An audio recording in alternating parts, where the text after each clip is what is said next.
Welcome to a new Daily Top Askreddit video. Today's topic. COVID shut down the world 6 years ago this week. What do you remember from that week? I still had to go to work and I had the interstate to myself. One of the few things I miss about COVID was the empty roads. I swear drivers have gotten worse since. They absolutely have. Not to mention how many morons are on their phone nowadays. Empty shelves of toilet paper and the feeling that this is all some kind of movie. My wife said it was a big deal like a month before everything shut down and asked me to buy masks, sanitizer, etc. I blew it off because I thought she and others were being dramatic, so I delayed buying stuff for a week or two. By the time I went, almost everything was out. She was not happy with me, obviously. I had the same gut feeling at least a month before when I was hearing reports of what was starting to happen in China. I said to my bassist at a gig in February 2020, this just seems different and I have a bad feeling about it. I ended up just getting some N95s and a few extra of what we needed, couldn't really afford to stock up at that time in my life.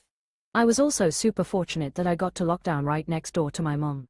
We lost my father in 2018, and we ended up getting to spend a ton of quality time together, helping each other through the grieving process, working in our gardens and doing a lot of outdoors stuff with the dogs and other family that live around us.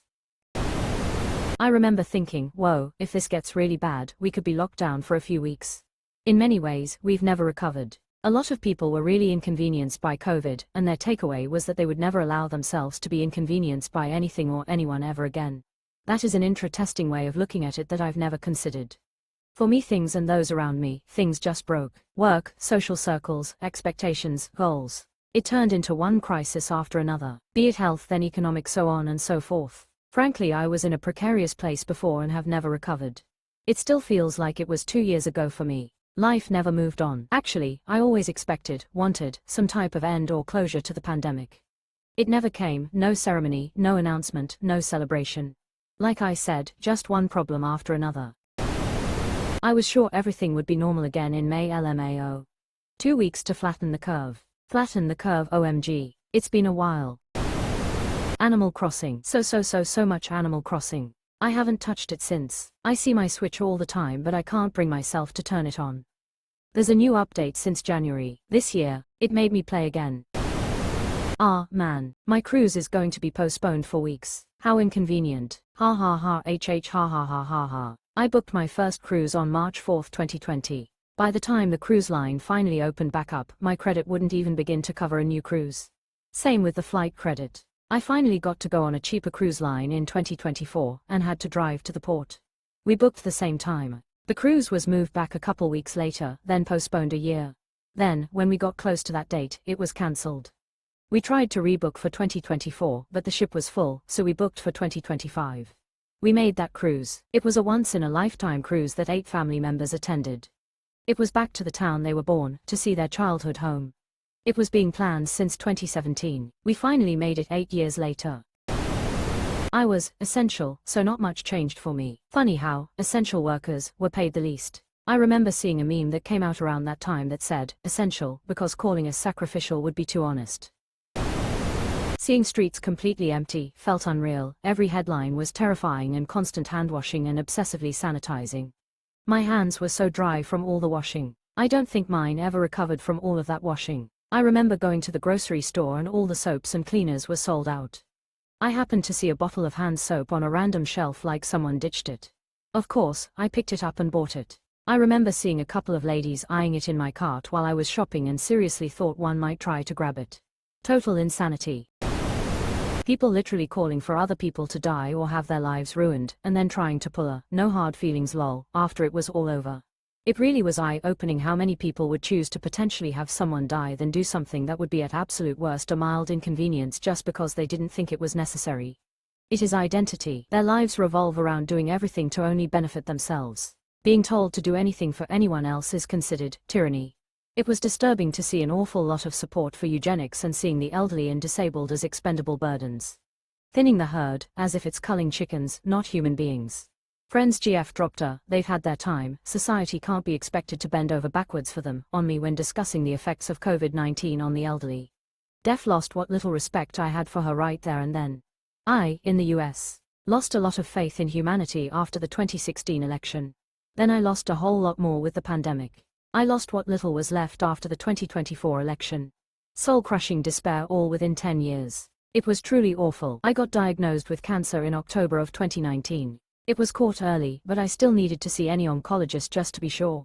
There was a mask shortage at the time, and I remember the fear I saw in the eyes of people who had it worse than me in the waiting room. Some of them had masks, but a lot of people only had scarves or bandanas. It was upsetting to me to know that some people were totally cool with cancer patients dying. Edit, I should add that this was a follow-up appointment that was in March 2020, because it took a while to deal with everything. The surgery was booked very quickly, like less than a week after I found out. It was fun pointing out one situation to those folks. I'd say, look at me, I'm a young fit guy, right? Probably not gonna die of COVID, right? They'd say, of course not, it's just a flu. Then I'd say the captain of my HS soccer team, same age as me and in far better shape, just died from COVID. He was around 32. Yep, dead as a doornail. Sorry about the masks and moo freedom. That reasoning was so ridiculous. I worked in the hospital and I saw just as many healthy 20-year-olds as I did 50-year-olds. So many healthy firefighters, cops, and healthcare workers struggling to breathe. It was absolutely awful. The worst was when whole families came into the hospital because the young son or daughter went out with their friends and came back home and got everyone sick. Husbands and wives dying in the same room. It was so sad. I had my own family basically telling me what I was seeing and experiencing with my own eyes in the hospitals were all lies from the media.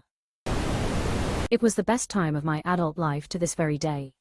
Bro, I'm telling you, it was the best year of all time aside from the mass death and panic. That's the closest I'll ever be to true hermit. Just me, frozen food, beer and Warzone with the boys. Great days indeed. I remember at some point saying to my husband something along the lines of, "This has been so much fun, I guess we married the right person." Obviously we were privileged to live in a SFH, work from home, and not have to worry about anything else for a while. It was literally 6 years ago. Friday, 13th of March 2020. Edit, in my country it was the last day before the official lockdown started on Saturday the 14th, that's why I call it the start. Of course it was Friday 13th. My daughter had died not even 3 months before, and now the rest of the world was grieving something else.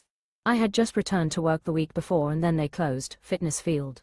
It was lonely, but my grief was bigger than COVID. Edit, thank you for the compassion. Dang, I'm sorry you went through that. That's rough. This stranger is sending you hugs, green heart.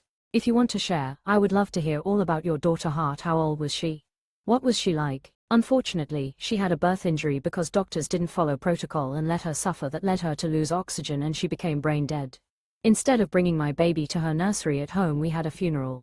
She should be in kindergarten and causing a ruckus with her sisters. Thank you for asking. I remember thinking, I just paid $150 for Orange Theory, this sucks. We bought the season pass to a local theme park for our whole family. It was like $400. Got it back though, but they fought us on it for a while. They kept saying the park would open later in the summer. I can't blame them for trying to salvage what revenue they had, but, spoiler, it didn't open. Was on my 4th day of a new job and they said pack up and go home with no training or anything. Trained myself. At least you were able to keep your job. I worked as a paramedic, so perspective is different than most. I can empathize. I was a nurse in ICU and my wife's a GP. I don't think people outside healthcare will ever understand what it was like. I'm still in therapy from it, as a respiratory therapist. Oof, ICU was rough. We had a COVID floor and that scene was so straight up from one of those pandemic movies, lol. It was an old hospital to boot. I was managing a group home for aging individuals with intellectual disabilities in the Hudson Valley in NY, about an hour and a half from NYC with no traffic. Will literally never forget that time in my life for all the wrong reasons. My days off were nice, but boy oh boy was work absolute terrifying chaos. New regs and procedures every few weeks. Individuals getting that shit and passing away. Staff all getting it at once and having to go all hands on deck when that happens. Getting it myself a few weeks in and still managing the house over the phone and not getting a moment of rest. Absolute nightmare. Yeah, I see you doc here. I have no nostalgia for those years. Well, personally, that weird quiet couple days where everyone kept saying 2 weeks and we'll be back to normal while simultaneously buying 40 rolls of toilet paper like we were preparing for a siege. The vibe was extremely confusing. I'll never understand the obsession with toilet paper. Yeah, stock up on everything you need for 2 weeks, but literal fights broke out over it. Not canned soup, water, or pasta or whatever, just carts full of toilet paper. Maybe 3 days before the run on toilet paper we were at Costco doing a quarterly stock up. We usually get 1 megapack of toilet paper but opted for 2 because we had 1 kid potty training and figured we would go through it so much faster. We ended up having enough to get through the longest part of the shortage. Baby formula was another big one. Luckily my daughter was on the tail end of formula and we switched to strictly solid food a month early. I still had to work. Everyone I knew all went to working remotely. I was pissed off at the world. Felt I was given the raw end of the deal. I'm still mad to this day. One friend was bringing home almost $1,000 a week in unemployment. She moved and bought a new house. For years she lived that way. Same here. I was seeing people post about binge watching shows or playing games all day. Meanwhile I'm still going to work and doing 50-hour weeks on top of remote learning as a full-time student. Then you hear about all the PPP fraud and get even angrier. I was so jealous of them. Like, good for them, but my job 100% could have been done at home, and I did a few times when I had to quarantine, but management insisted we still come in. I worked with a bunch of people who not only thought the whole thing was a hoax, but they were salesmen that visited everywhere that sold beer in 8 counties, so they were constantly being exposed to the virus and bringing it back to the office.